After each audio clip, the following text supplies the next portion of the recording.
Welcome back to the Pin Pals podcast, the podcast by pin makers for pin makers. I'm your host, Eric from Warrior Pins, and as always, thanks for joining me. Quick shout out to my Buy Me a Coffee crew. Love you guys. Thank you always for the support. Much appreciated. So I am back from California, where I drank way too many iced matcha lattes and spent the weekend vending at Patches and Pins Expo in Anaheim and speaking at an enamel pin panel at San Diego Comic-Con. Whew, I'm exhausted just remembering all of that stuff. It was a jam-packed 4 or 5 days. Definitely deserved some of those beach days that I posted about on the stories and whatnot. But first, Patches and Pins Expo. Great time, you know, conversations here on the podcast. It has been a long time goal of mine to be able to vend out there on the West Coast, and I finally did it, and it was a great experience. I want to give a shout out to all my pin pals who were in attendance: VinPin, Express Yourself, Data Crew, Nostalgia Vault, Miss Penny, and my man Otherworld. It was cool getting to see everyone in person, getting to experience what, the West Coast pin community is like, and definitely a rad memory that I'm going to cherish for the rest of my life.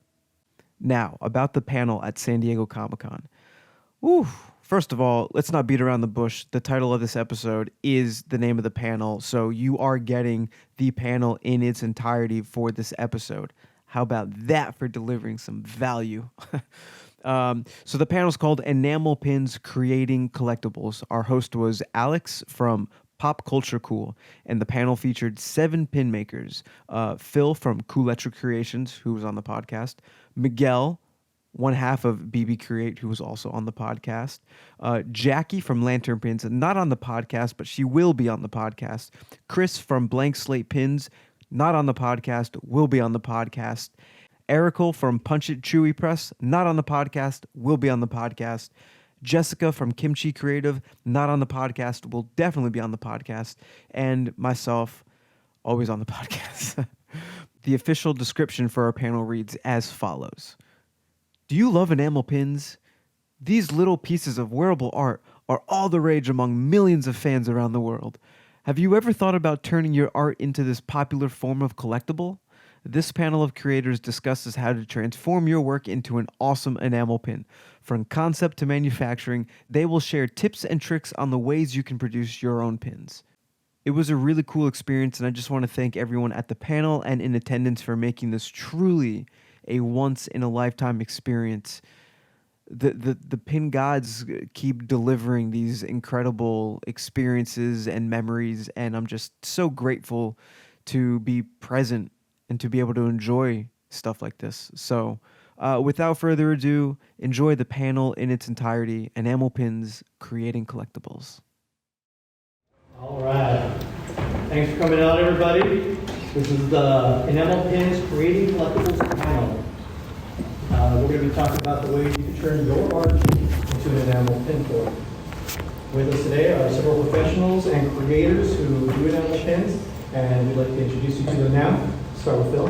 Hi, I'm Phil Palumbo. My company is Collectric Creations. I specialize in pop culture, fandom, fantasy pins. Hi, I'm Jackie from Lisbach. I'm with Lantern Pins. I also do a lot of pop culture stuff and other accessories as well. Hi, Chris Provenzano. My company's called Blank Slate, and same thing. Do pop culture, focusing on Star Wars is one of my big ones. So. Hi, I'm Jessica. I'm from Kimchi Kreative, creative with a K. I do a lot of fandom-based stuff, no matter what the fandom may be. My name is Eric Roman, owner of Warrior Pins, also specializing in pop culture pins, but mainly like Ninja Turtle inspired pins. My name is Arakel. I'm one half of Chewie Press, and the other half is my other half, Bella. And I'm pretty much a Star Wars fan artist. I love the wearable art medium. There's nothing I'd rather do. Sweet. Hello, everyone. My name is Miguel Brizuela. I am one half of BB Create, and primarily we do Star Wars fandoms, as well as anime, Harry Potter, and video games, and so much more. And then I own Pop Culture Kool, which I focus on different aspects of pop culture, usually arcade ones, but still, nonetheless. I want to talk to some of the creators about how long have you been producing your pins and about how many styles have you created so far? We'll start with Bill. You want to go?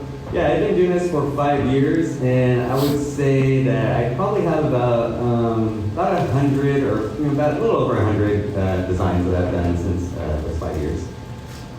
I've been doing pins for about 6 years now, and I have probably about 300 or so designs. About 5 years, and it's weird because a lot of us started right around the same time, so we all kind of started knowing each other, and been probably have about 100 pin designs. I think I'm the baby. I've been doing it about 3 years, but I think I have maybe about 40 designs. Yeah. I think we're going on 6 years, 7 years next year, and definitely over 100 designs. Yeah, it's a lot of molds. Yeah, we just celebrated our 6-year anniversary, and definitely a couple hundred designs. You gotta have like a million. You can visit booth 1134 to see all our pins. No, I'm just kidding. But we are here. So we've been doing this for 6.5 years, and I've done probably about 1,000 designs with my partner. Yeah. That's crazy that no one here has been doing this longer than a decade, but you've all made some kind of success with this, where you're doing it as, you turned it into a hobby, or maybe you started as a hobby and now you're doing it as a business. These people are primarily interested, I assume, in turning their art into these pins. Well, let's start at the beginning. Somebody want to talk a little bit about the differences in pins? What different styles are there in pins, like hard enamel versus soft enamel? Those type of things. So, I mean, there are different style pins, and along the way of, my whole journey, I've learned about, different styles and different ways of doing pins. After the panel, if you guys want to hang out, I can show you different styles of pins.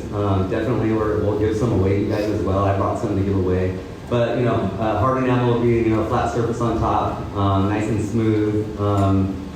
Then, soft enamel, kind of has like a 2D, 3D texture to it, so it's enamel filled, so it's not all the way up to the top like a hard enamel pin. And I've been doing a lot of 3D molds lately, and that's just like 3-dimensional pin, which is really cool. But there's a lot of different styles. You guys want to? You can actually even get an epoxy coat on your soft enamel to give it that hard enamel feel, Right. Yeah. and they can screen print on top of that as well.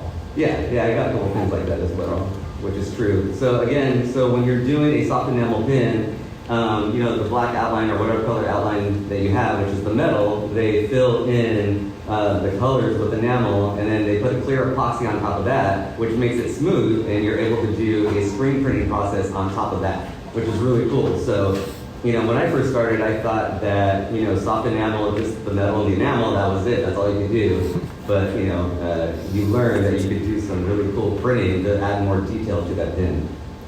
Yeah, and just to add to that, there's a lot of other cool like premium features. Like you can go into making glow-in-the-dark pins. You can get pearlescent finishes on your pins. There's just possibilities are endless. Glitter. So, for you that want to bling it out, you can do glitter on the pins as well. And that's just like the enamel part of itself. Like you can also mess around with different kinds of plating. Like you can get rainbow plating on your pins. You can gold, like matte finishes. There's a lot of cool different ways to bring art to life through pins. Yeah, if you go online, you could actually see the different textures and metals that you could use for enamel pins. There's, nickel, antique nickel, gold, antique gold, and it keeps going on, bronze. But yeah, Eric said that the rainbow is really cool, the iridescent. I've done a 3D pin with that, it was really cool. But there are a lot of metals. I usually stick with black though, but there are a lot. So you guys have gave them kind of like an introduction. You've talked about all the different kinds of pins that they can be doing. Miguel, when you first started, what made you decide to turn your art into an enamel pin? For me, as a professional, I have a full-time job. So my full-time job, I have my PhD in clinical psychology, and I work in the hospital setting. And I've always worn lapel pins, no matter where they're from. Flags. I usually like to pick up flags if I'm going to different cities. or just like my dad liked to pick up like just like military like designs or anything like that. And would just give them to me. So I would wear lapel pins on my lapel on a suit, and I work with primarily with children. So when they would see these things, they're like, "Oh, that's cool. You like, you know, like you've been to, you know, like Arizona or whatever it is." And I'd be like, "Yeah." And then I started seeing independent artists do like really cool like mashup designs. And I primarily do a lot of mashup art. Like I like to combine two worlds into one. So I started buying little ones here and there. And then I was like, I mean, I could draw. And my buddy Mike, who's the other half of BB Create, you know, we've known each other for 30 years plus. We've been high school buddies. And, you know, he's always been a great artist. So when we were meeting up and I had a lapel pin on me, and he goes, "Oh, you collect lapel pins?" Like, yeah. And I'm like, I'm interested in making some.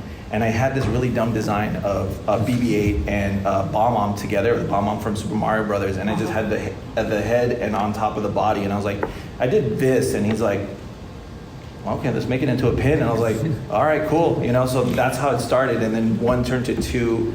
Use that money, 2 turned into 4, 4 turned into 8, and then we just started just putting in everything so I could have just different lapel pins for myself. And people were interested in that, and I was like, all right, let's keep making more. So we made a lot. So yeah, that's how I got it. And now you have a booth at Comic-Con. Yes, which is a dream come true. That is something, wow, yeah.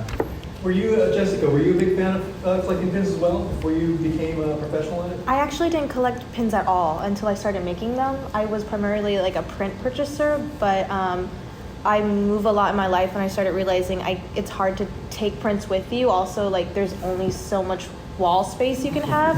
So pins were like a lot more friendly in doing that. So once I started making them, I started doing t-shirts with a friend, and then I moved to LA. And as you guys probably know, apartments are a lot tinier here. So doing t-shirts with different sizes and multiple quantities of different designs is like not room friendly. So my friends suggested to me, like, why don't you do an enamel pin, one size fits all? And I was like, there you are. So I kind of like transitioned from t-shirts to enamel pins at that time. But when I started making them, I started collecting them too, because they're just lighter. Like if you go to convention, you can literally buy 50 of them. Like they just fit my lifestyle like a lot better. So it's my new souvenir. Are you a collector as well, or no? I was very much so, like a bunch of these fine people on the panel. Growing up, I used to go to Disney World, Disneyland, all that fun stuff. So would see all the pins there, and would bug my parents to get me all the Goofy pins. The Goofy was my thing. So I had Goofy pins all over my lanyard.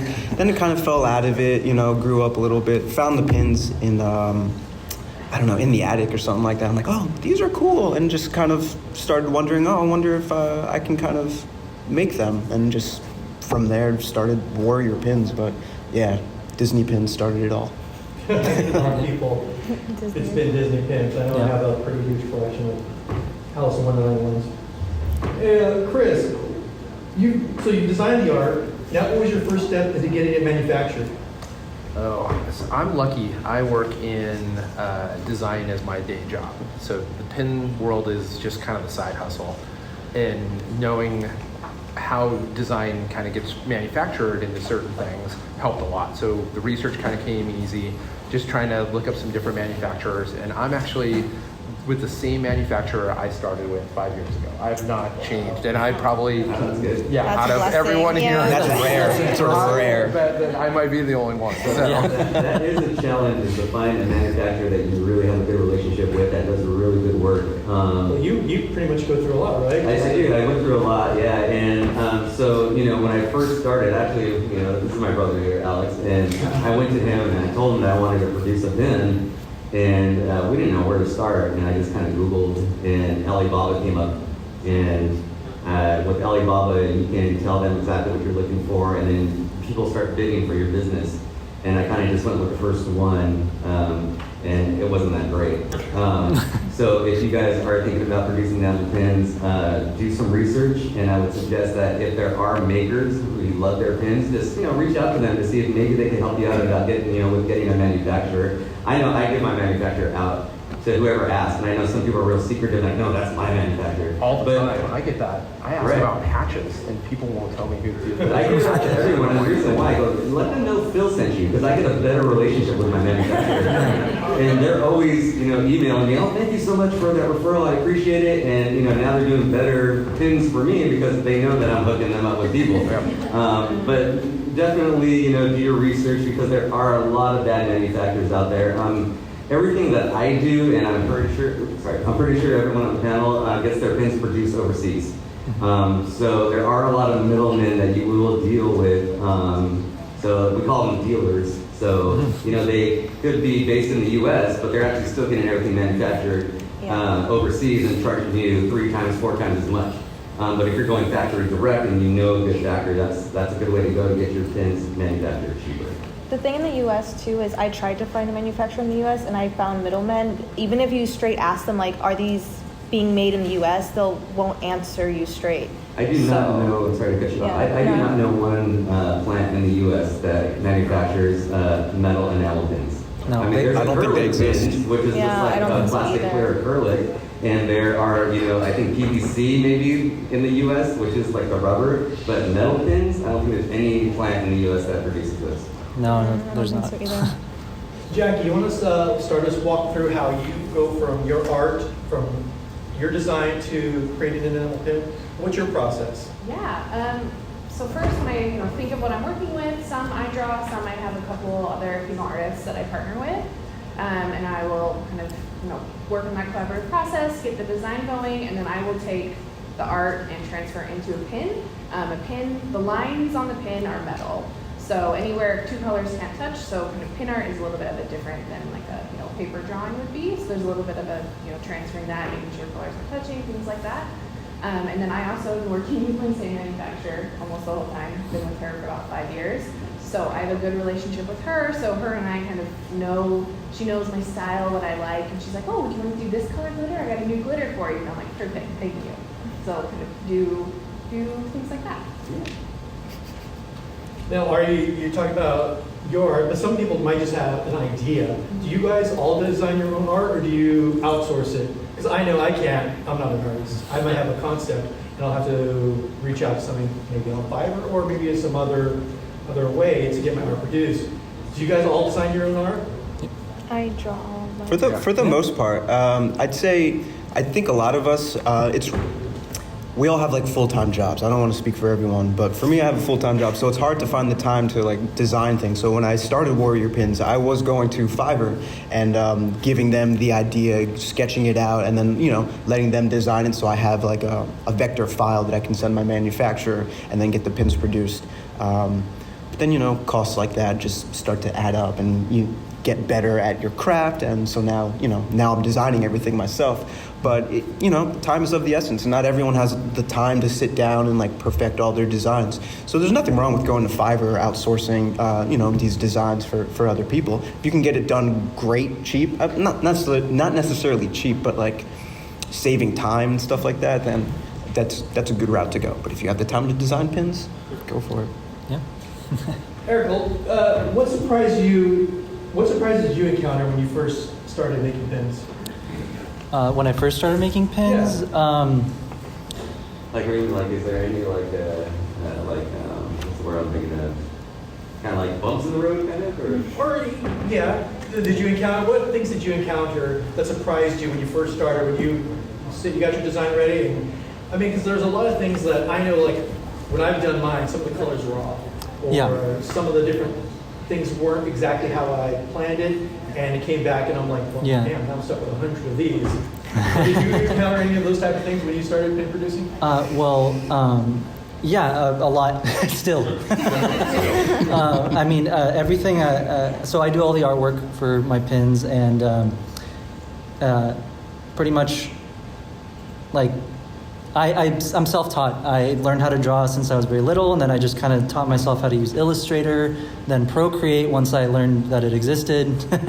And but I also had a lot of problems in the beginning with like sizing. Just I would kind of give them like one size, and I expected them to all look kind of like to scale.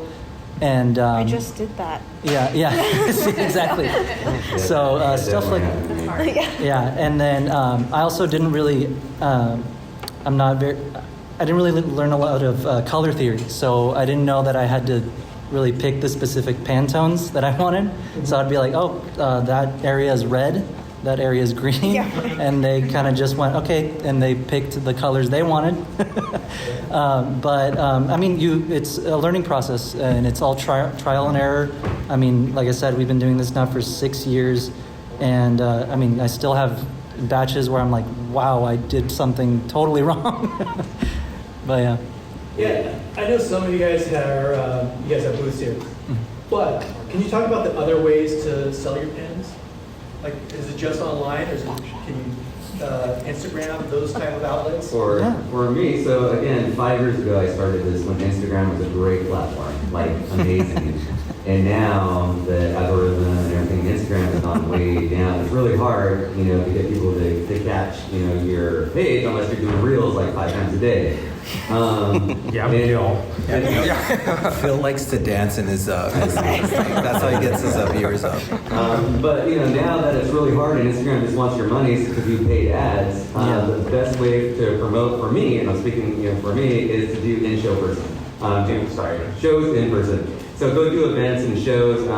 People can actually see your stuff in person. They get to meet you. They get to mingle with you, hang out with you, and it's just a great way to just show people your stuff and get it out there. Is do some shows. Yeah, and another one too is virtual shows. So Phil and I actually have a show on another platform called Pop Shop Live, and we run. We just did one last week actually, and it's almost like bringing the convention into your home.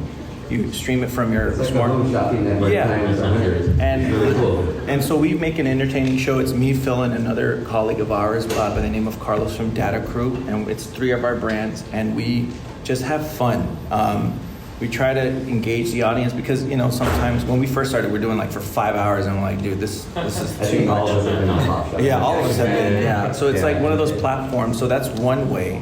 I always look at Instagram as a tool, not the tool. Social media is not the answer. It's so many different other things like newsletters, flyers, mailers, whatever you could think of, like the old-fashioned way, networking, becoming friends with other pin makers.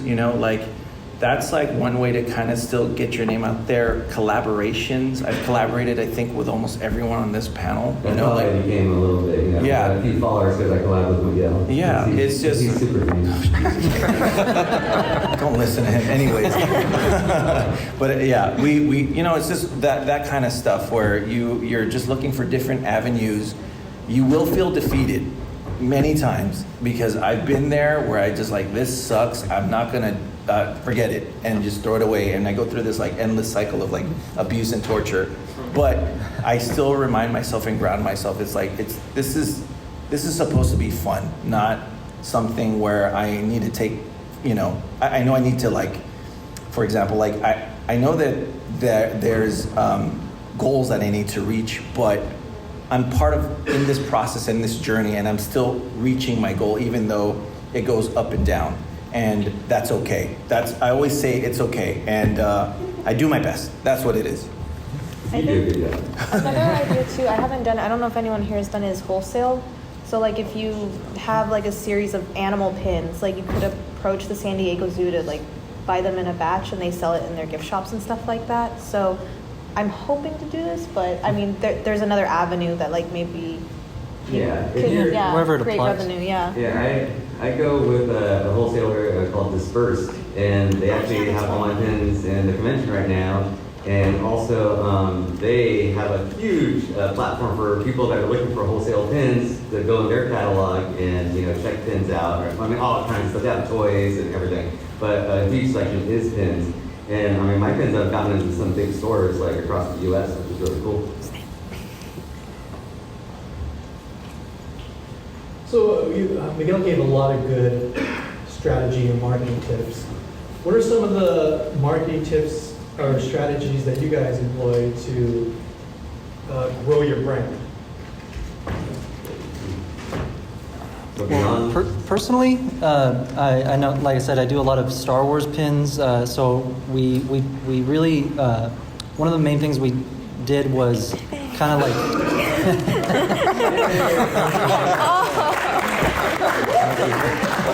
And water. King. But yeah, one of the things we did was we really inserted ourselves into the Star Wars community, more of like the fandom and not just within the pin community. So if you have like another niche aside from the enamel pin community, like if you are making Marvel inspired pins or anything like that, we networked a lot with the Star Wars reposting pages like Star Wars Daily is one of the biggest ones. It's like 400,000 followers, and like a lot of these pages that share a lot of other people's art and content related to whatever theme it is. And it was just, like I said, it was networking. It was just as simple as a DM, and I said, hey, I love your page. Do you mind if I send you a couple pins and you share them? And granted, it took him a little while to respond, but once he did, he ended up loving them. I sent him a few. He posted them, and we got a bunch of sales, followers that we have even to this day. So I think networking is one of the biggest things, even with pages like that necessarily aren't enamel pin related. But yeah. I think a lot of these people who want to create enamel pins will find that very interesting, that networking is important, and seeing these people, these creators up here, and these people who you want to network, as Phil said, he's collab with some of these people as well. Miguel said he's collab with a few of you guys. So I think it's very important to when you bring your art, you open your mind and keep it to different people that you can work with. Hey Phil, what is some of the things you would like to tell me to avoid on a mistake you may have made in the past? Again, going back to what we spoke on before, is getting those colors right. So I'm not a Pantone guy. I don't deal with Adobe Illustrator. I draw everything on my iPad. I send it out to the manufacturer, and they always send me a proof back. And then I will go on my computer and kind of look at the different colors to make sure they're matching okay. And I'm like, I actually go and look for, light gray Pantone, and I go through all of them just to make sure that the colors are okay. Because there's been a couple times where you're so excited about a pin, and now, before we used to get pins back in like 2 or 3 weeks. Now, for me, it's taken over a month to get them produced. So you're waiting for this pin that you're so excited about, and it finally comes to your doorstep all the way from China. You open it up, and the color is wrong, and it's too dark or something. Or just, that just really bums me out. What would you do in that case? I continue to sell them. I know myself, so it really bothers me, but it probably wouldn't bother someone who really didn't know the original design to begin with. And other mistake I made, as I think someone down there, Arakel, I think you're talking about sizing. So I did a couple of Star Wars pins, and I was like, okay, I'm going to be a trooper and I'm going to be a Vader, and I made them the same size. And they're both, like 1 inch and 3/4. But Vader had like a neck, and his helmet, and then Vader just looked so small compared to that trooper, even though they were the same size. And I had to remake the Vader. So, and keep in mind, when you are doing these pins, I know some manufacturers, they might let you do 50, but for the most part, it's 100 pieces you need to do. So if there's a mistake, you have 100 mistakes. Yeah. You want to make sure you cross your T's and you dot your I's. Yeah. You want to make sure that you're reading all these emails back and forth. You're typing them very carefully. Like everyone's saying, you're talking with someone overseas, so the time difference, can be pretty tricky. Hours going back and forth. Early hours, like 2, 3 in the morning. Yeah, but you want to make sure you take the time to get everything right, because rather it do it in one day versus wait 30 days and you got a batch of pins that you are wrong and not how you wanted them to be. Sometimes you have to really look at the proofs too, because I work in a little bit more fine detail. So I've had them where they haven't filled an eye color or something like that. So you have missing specks of pieces. Or I think I had a pin that the eyebrows weren't filled, and it looked weird. So luckily the manufacturer, since I'm in good graces with them, they actually replace those for free. Nice. Which is good. But nonetheless, it's still one of those things that they can always be like, you signed off on this proof, it's final, you got 100 bad pins, sorry. And that's happened before, so. I can actually tell you one that doesn't have anything to do with designing the pin, that I literally was answering an email for this morning. It's my first time with a new manufacturer because I'm trying to make cork boards. I sent my address. They're like, yeah, it's shipped, it's there. I'm like, it's not here. It turns out my address is an exact match for an address in Hong Kong. And when I had sent my address to them, I didn't put USA. Only I didn't put USA. But you put like. But I put California. Yeah, and I put zip code. And it all, my number, my apartment number, it turned out it was a mall in Hong Kong. The apartment number was the store. The zip code matched the zip code. So like, when they say dot your I's and cross your T's, not just with the pin design. So now I'm paying an extra $200 to get the shipping to here. So about everything, dot your T's with everything, or cross your T's with everything. Yeah. When did this turn from, or is it still a hobby? When did it become a hobby to a business? So Bella and I actually do this full time, and it started like everyone here as a hobby. We started by, when we first started dating, we would go to Disneyland, pin trade, and just kind of we started making fantasy pins just for fun, just to have something to trade, but not just for that, but like these designs that we were making, we wanted. It was like something we wanted, and but I think some of the advice that I was going to talk about was. We see a lot of people kind of filter through the pin community, and good, talented people, but I feel like sometimes people don't really know what to expect when they're making pins. They'll make one pin, and they're like, okay, I won't make another one until it sells out, or something like that.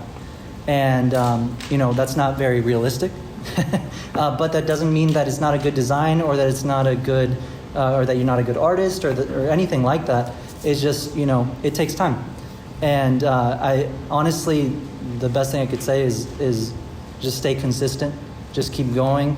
You're going to make one pin first, and then you're going to make another one. And as long as you keep going, it's going to keep growing. And people are going to find you. You don't need to go out and find the people that will like your stuff, that are going to be your fans, that are going to be obsessed with what you make. They're going to find you. So, it gets there eventually. But like anything you try, like you may do it and find out you don't like some aspects of it and it's not worth doing. Like that's totally like valid too. Yeah. Of course. I'm just saying. Of course. No, of course. Like, you shouldn't feel I'm like just you have saying to don't keep get discouraged. going. Don't get discouraged. Yeah. That's the message. Everyone here probably has old pins still sitting somewhere. Yeah. Things that just still haven't sold, still sitting there 5 years later or 4 years later, where you're like, Those are the pins I'm giving away later.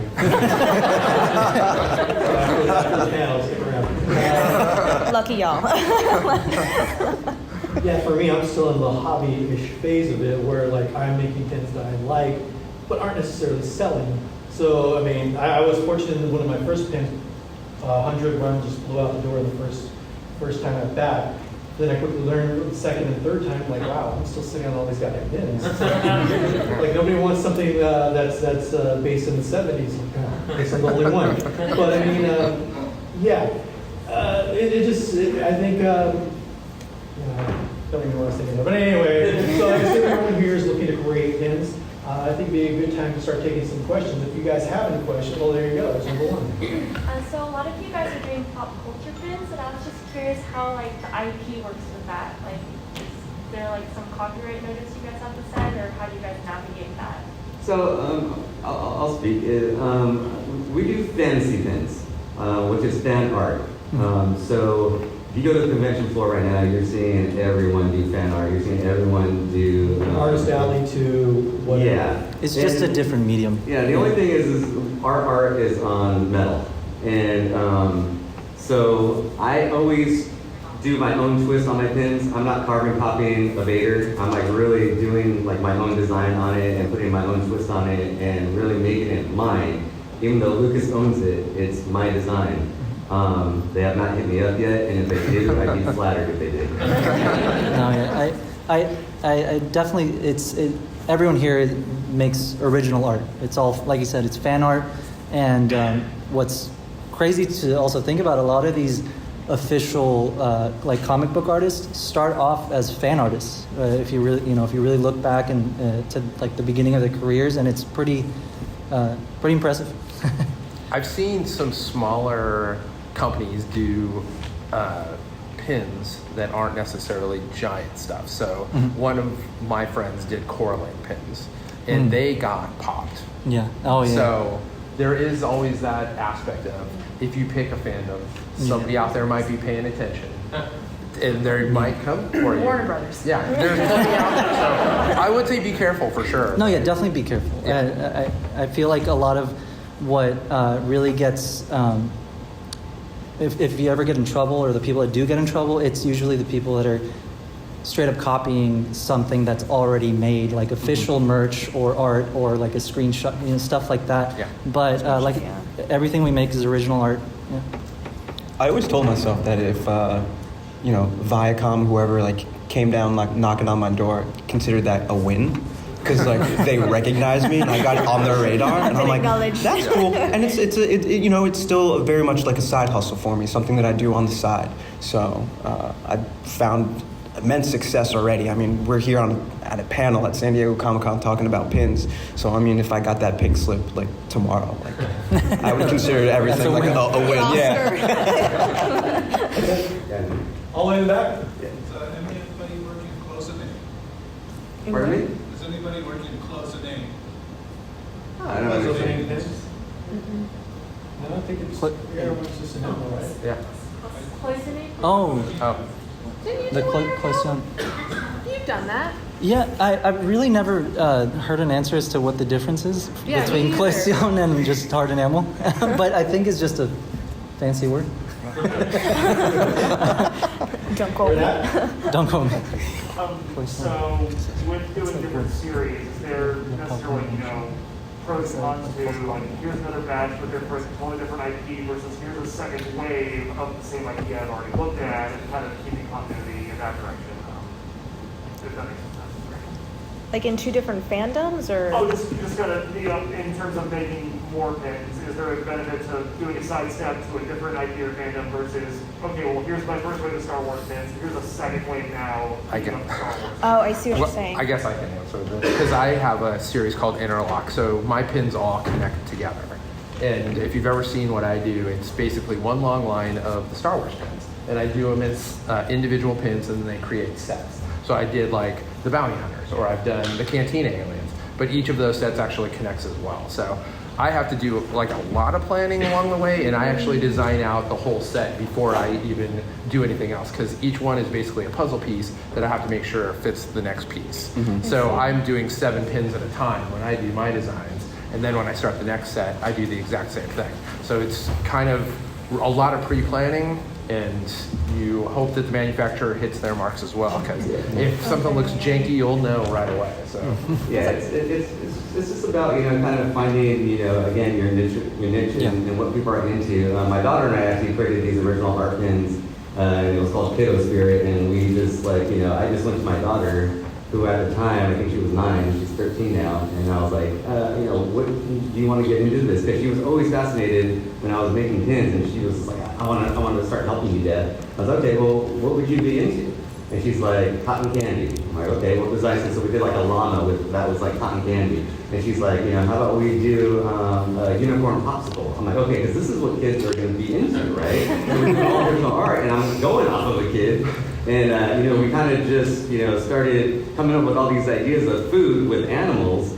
And, and she had her own little company, which is called Kiddo Spirit. And you just got to kind of find, what you want to do, that idea, and just make it into a series, I think because if one's going to do well, the others are going to do okay.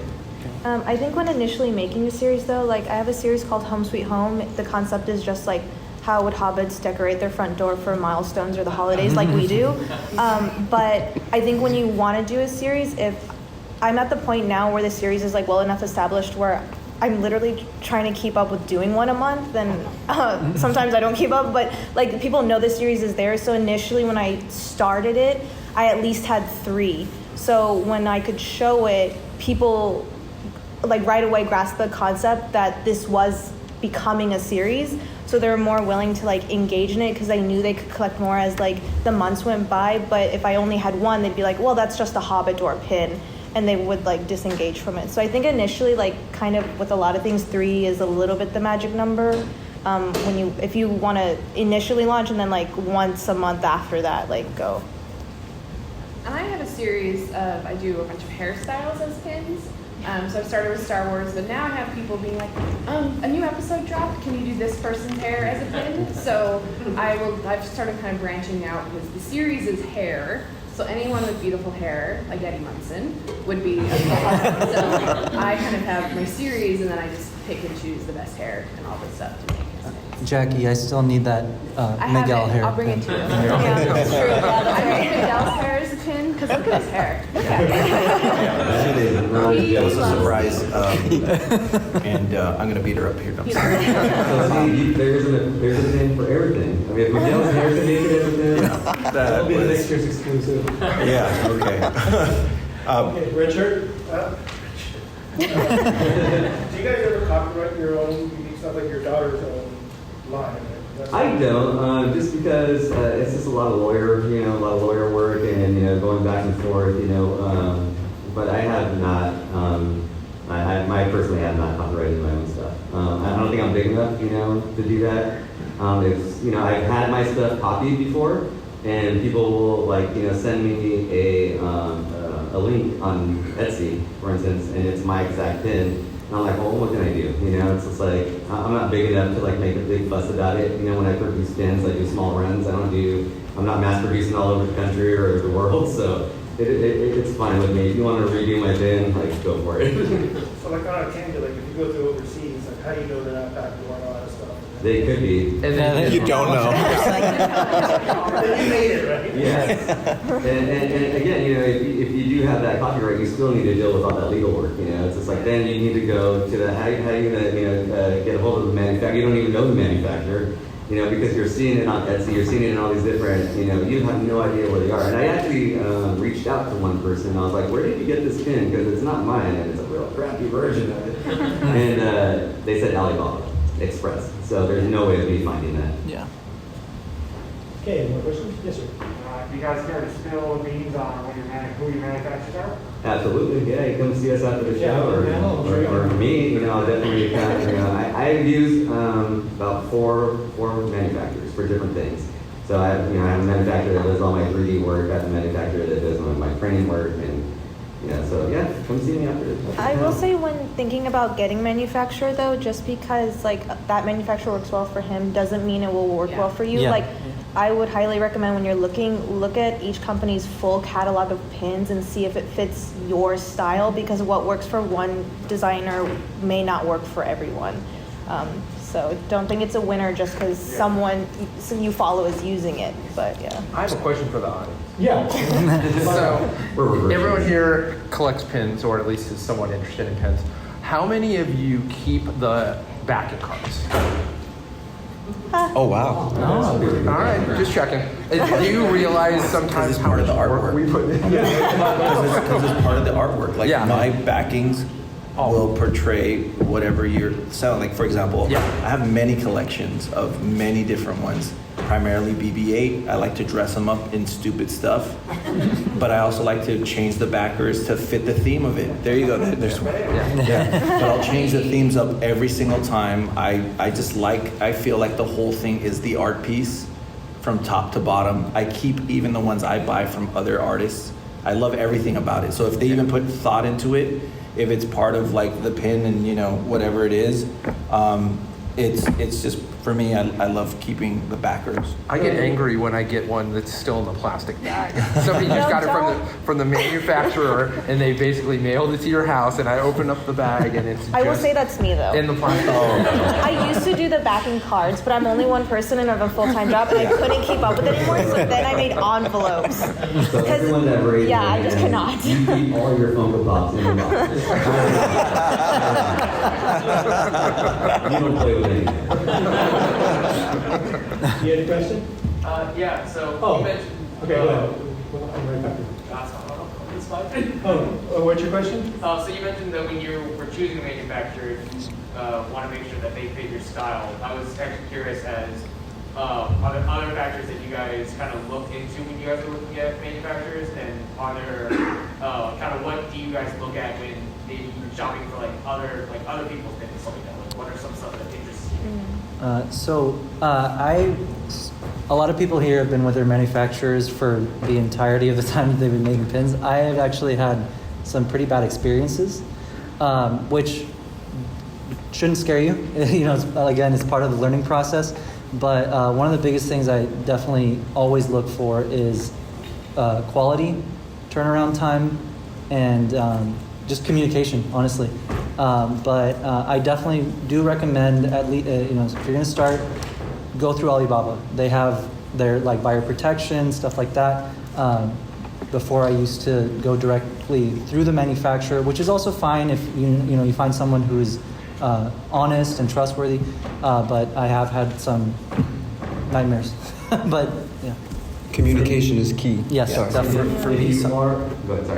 For me, sometimes what I do is I actually pay more money to get the proof of a sample of what I want. So if I do moving pins, which I love doing, like moving pins mechanics, figuring that out, I did this like really cool gear. So when one wing opens, the other wing would pop up, and we asked for like 3 or 4 molds. I'll pay it because I want to make sure that it's something that is quality. When someone gets it, they're going to be like, oh, this is cool, and it's super innovative. It's also something that I haven't seen anyone else do.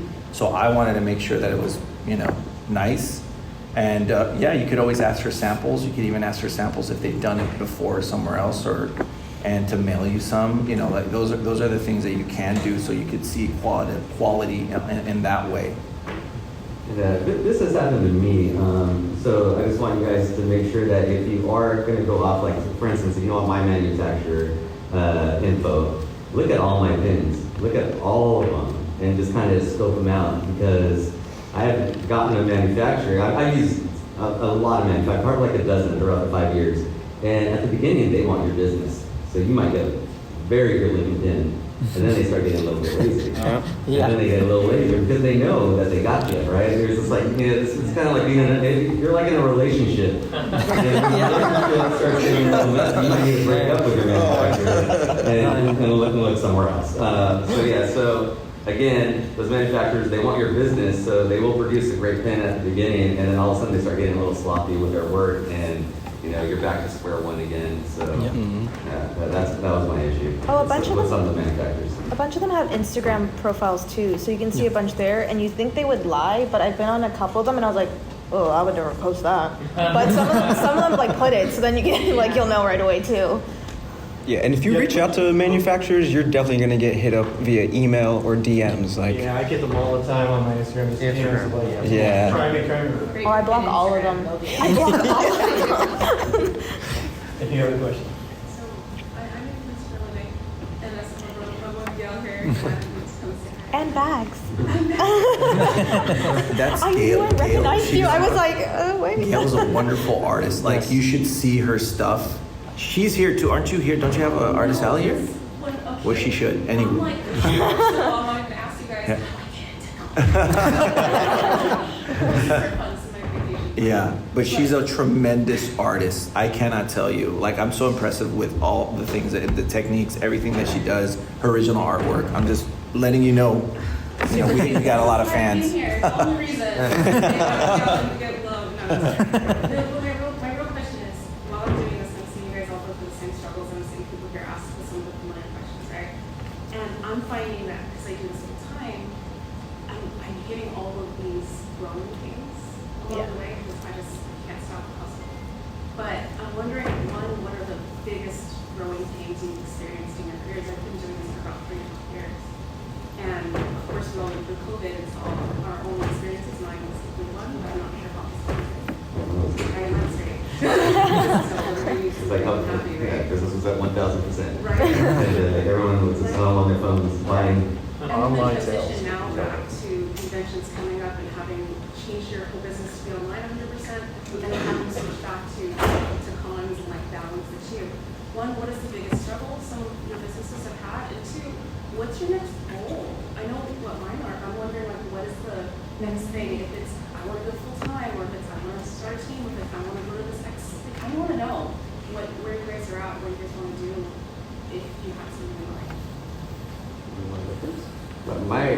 my struggle is this: I'm a one-man band, so that struggle for me, even getting ready for a show takes me like 2 weeks. Packing the pins, I package everything myself, put the backing cards on, put them in plastic, get my displays ready and all that. So just going to a show is kind of hard for me, by myself. But what I see in the future is, I want to do a lot more original art, and I know that when you do original art, a lot of people aren't going to connect to it because it's not fandom based. But that's where I want to go. I want to start doing my own things. I actually got a few designs rolling right now, and I want to get to the point where people are just enjoying my original designs as much as my fandom stuff. I'm gonna echo that one-man struggle. It's just because you got to wear a bunch of different hats. You gotta, you got to be the marketer. You got to be the content creator. You got to know how to work Etsy, with Shopify, all that stuff. It's a struggle. A lot of late nights. I started a podcast called Pin Pals Podcast where I talked to. Phil was on there. We had Miguel and Mike on there. We'll have everyone else on this panel. On the podcast soon. But, we just talk about these struggles together. And one thing that Miguel mentioned during his episode is that we're not gatekeepers. We're not trying to keep all this information. We kind of just open the door to anyone who wants information. Like the manufacturer, we're not going to withhold that information. We'll share that with you, and we'll share the struggles, and we'll share kind of what works for us, and, maybe suggestions on what might work for you. So just reaching out to other, pin makers and just having a conversation can kind of help alleviate some of these things, or, find solidarity in the struggle. I am also a one-woman band, which is why I got rid of backing cards. Because I also have a full-time job. I think my one I think my one goal that I would really like is to go full-time eventually. I'm in this weird in-between where I'm having to stay up till 2 a.m. to pack, and then thank God I have like a little bit work from home now thanks to COVID, so that's given me a little bit of time back. But past like growing the business to go full-time, one of my bigger goals is to do more like fundraiser pins to give back to the community. Because I have a lock rabbit at home. He's like 7 years old, and so I know a lot about like how much rabbits are given up for adoption because they're not like beginner-friendly pets.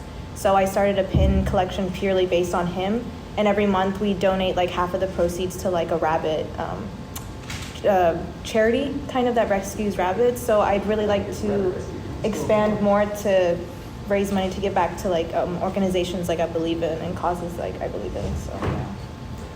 All right, folks, as we begin to start wrapping up, I want to go through and give a shout out to where you're at and where people can find you. It's CoulectricCreations.com. It's really confusing, I know. See me after the panel. I'll definitely give you all my Instagram information and all that good stuff. And yeah, let's mingle. Yes, I'm at Lantern Pins everywhere. Easy. On Instagram and on Etsy, blank slate design. I'm on everything except Etsy. Kimchi Kreative with the K. Pretty much everywhere at Warrior Pins on all the social medias, and my podcast is at Pin Pals Podcast, and it's available wherever you can listen to podcasts. Instagram and TikTok is Chewie Press. We're on Twitter as well, Chewie77. And we don't have an Etsy, but we have our own website, punchachewiepress.com. And your booth number. Oh, yeah. We're sharing a booth here at Comic-Con, 1134. And mine is at BB Create on all platforms, and also bbcreate.com. And you can find us here as well, 1134. Come visit the booth. It's fun. Okay, with a little bit more punch though, like. It's fun. Oh, okay. You can hear it in his voice. He's having a lot of fun. He's having a long weekend. And I'm at culturekool.com, Instagram. Thank you guys for coming out. Let's give a round of applause to them.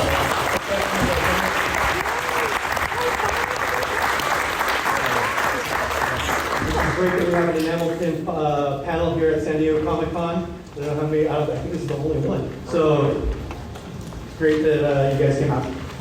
That's it, and we'll see you guys Thank you so outside. much. Thank you. Thank you.